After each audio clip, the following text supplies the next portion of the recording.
G'day guys and gal, the eternal struggle between Chaos and the Imperium is always a joy to read about, as both factions have distinct strengths and weaknesses. Chaos has bullshit hacks and warp spaghetti, but are too retarded to properly work together and have the logistical sense of a dead rat. The Imperium are resource heavy, mostly unified, but don't have an endless horde of demons and big angry gods to call upon to cheat their way through. However, sometimes Chaos produces something so obscenely ridiculous and overpowered that it transcends all Chaos weakness and is just a genuine problem for anyone who isn't covered in spikes. The greatest example of this is the Dies Irae, the first traitor titan, and a titan so powerful that there is pretty much no other titan that could stand against it. It has fought on the front lines of countless wars, including Titan vs Titan wars, and this monster still walked its way all the way into the current setting, and is often considered not just the greatest traitor titan to ever live, but the most powerful titan the galaxy has ever seen. Before we get started, I could tell you about how my supplement company, Natty Plus, was engineered to only make supplements that actually work, with blood work from dozens of customers to prove it. I could tell you about all the awesome people we are now working with who have tried our supplement and come on board as ambassadors. I could tell you about the strange wet dreams I've been having recently because the sleep support puts me in such an amazing state of deep sleep. But I've told you about this many times. You already know this, you already know what's up. Instead, what I wanted to tell you is that we're currently running a hectic summer sale, or end of financial year sale for us Aussies,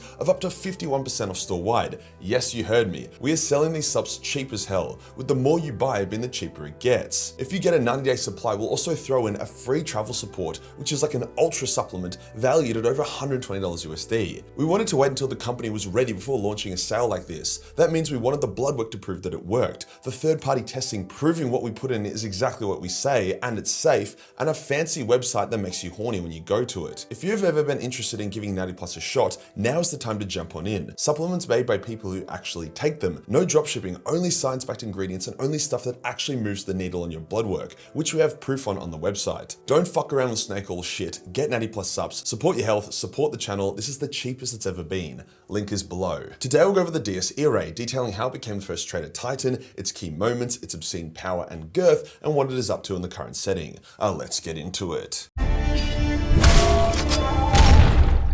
When the heresy broke out, about half the titans went traitor and half remained loyalist. It was a big thing. Now, over the course of the heresy, about 95% of all titans were destroyed, mostly during the battle for Beta Garmin. However, there was one titan legion that Horus always held in reserve and valued above all else. These were Legio Mortis, the Death's Heads, a titan legion born directly from Mars and under the direct oversight of the Fabricator General himself. They were exceptionally powerful and ruthless, with many people in the Imperium fearing them even during the Great Crusade. The greatest of Legio Mortis was the Dies Irae, an Imperator Titan, which is already the greatest Titan in the Imperial arsenal, if you aren't including Psi Titans, which we won't for now. Now, when the heresy broke out, even the most staunch Horus Gooners were torn, and there was a mini Horus heresy that broke out on the Dies Irae itself. So when Horus forewarned the Princeps of the Dies Irae about the upcoming heresy and the start of it on his Fun 3, the Princeps agreed and sealed the Titan during the virus bombing so it would survive. However, one of the Moriarty, called Titus, with Moriarty being the backup pilots to the Princeps, was a devout follower of the Lectitio Divinitatis, basically the Bible that said the Emperor was a god, and the other Moriarty, called Jonah, wasn't super keen on being a traitor.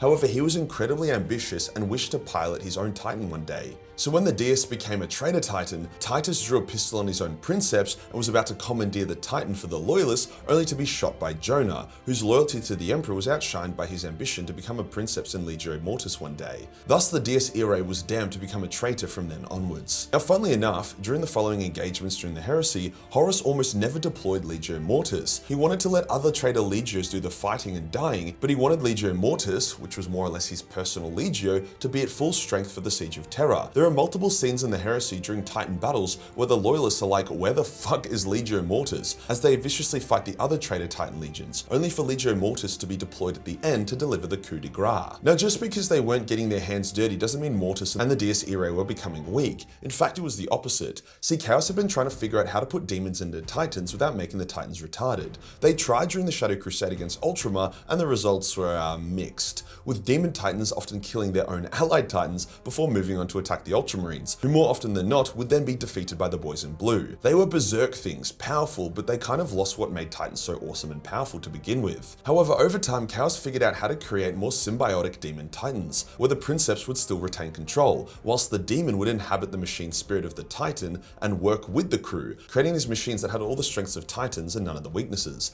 The Demon's power could allow for faster reactor cooling, it allowed for damaged Titans to regenerate mid-battle, it allowed for faster movements and stronger attacks, all the while the Titan would still be able to deploy shields and fire its weapons. If anything, it could now fire them faster and regenerate shields faster. For the Dies Irae, Horus took this a step further. Horus did not want a demon to pilot his prized Titan and take control of it, so instead he funneled an ungodly amount of dark warp power into it, corrupting it and making it powerful without the need of a demon. So it had all the perks of being a demon Titan without the downsides, those downsides being the loss of discipline and control. It was then assigned a cohort of Warlord Titans from Legio Mortis that were likewise corrupted and became this overpowered honor guard to the Dies Irae. Thus the Dies Irae became the first of a new breed of Titan, Dark Titans. It could heal itself mid-battle, similar to a Psi Titan. It was covered in shadow, thus could not be directly targeted by firing solutions, and it could infect other Titans with scrap code, fucking up their systems and sabotaging them. During the Siege of Terra, Horus still held back Legio Mortis until the entire Loyalist Titan force was deployed. Legio Ignatum, a proud and powerful Loyalist legion. The two legios clashed. Ignatum activated its trap card. It had the power to link each of its Titans, combining the power of their shields and weapons into a rolling inferno that was unstoppable, whilst the Loyalists also deployed Psi Titans, which were just ridiculous. However, even with Ignatum led by a Warmonger and the Psi Titans, the Loyalist Titans broke against the Dies Irae and they were obliterated. The Dies Irae then broke through the palace walls and became the first traitor Titan to defile the sacred grounds of the palace, forever damning it as enemy number one for the Legio Titanicus from that day until the day it would be destroyed. If you've read Mortis, you'll know what I mean. The Dies Irae was just like unfairly overpowered. At no point were the Loyalists even close to killing it.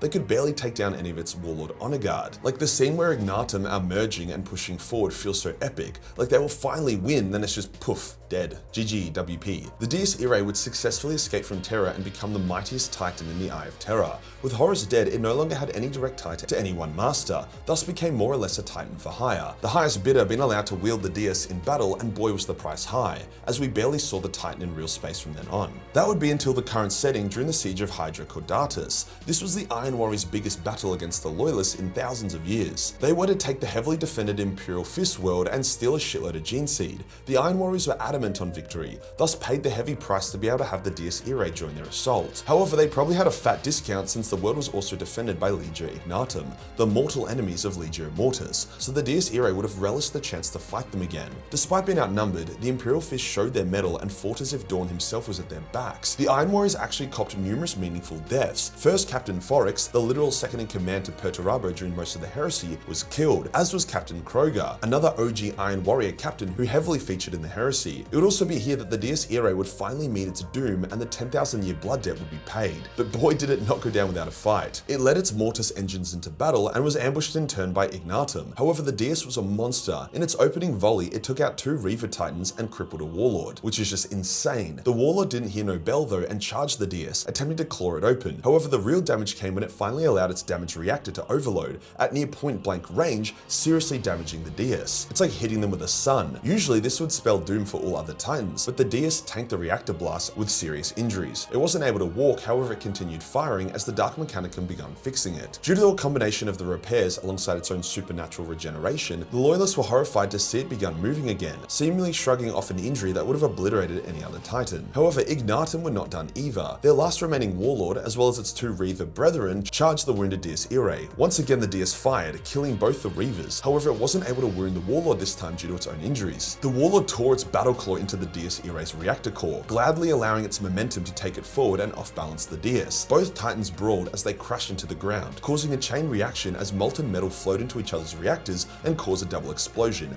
killing both Titans and their crews. As the Dies was not a demon Titan, there was no spirit to escape to the warp, thus it was well and truly killed. So to take it down, it cost 2 Warlords and 6 Reaver Titans. The funny thing is that the Dies Irae was actually nerfed in this battle compared to what it was like in the Heresy, as the Storm of Iron book in which it died came out in 2002, whereas Mortis was like 20 years later, where the lore was now more developed. Kinda like how the Custodians used to be mid but now are beasts. So a nerfed Dies Irae took out 8 Battle Titans before dying. Not fucking bad. It's unlikely we'll see the likes of the Dies Irae again, unless Vashtor is feeling horny or something. It was the perfect blend of the warp and real space, overseen directly by Horus and constructed to the highest degree on Mars, tempered with over 10,000 years of battle and corruption. Legio Ignatum had been avenged. There is a chance we'll see it again in the Scouring, as it did play such a big big role during the heresy, so keep an eye out if you see the name pop up again. If you enjoyed the video and you want to support the channel, then get in on the summer sale and get up to 51% off Nanny Plus. This shit slaps, don't miss out. Hit the subscribe button, hit the real subscribe button for more Titanic content. Join this group for more memes and I'll see you in the next one. Peace.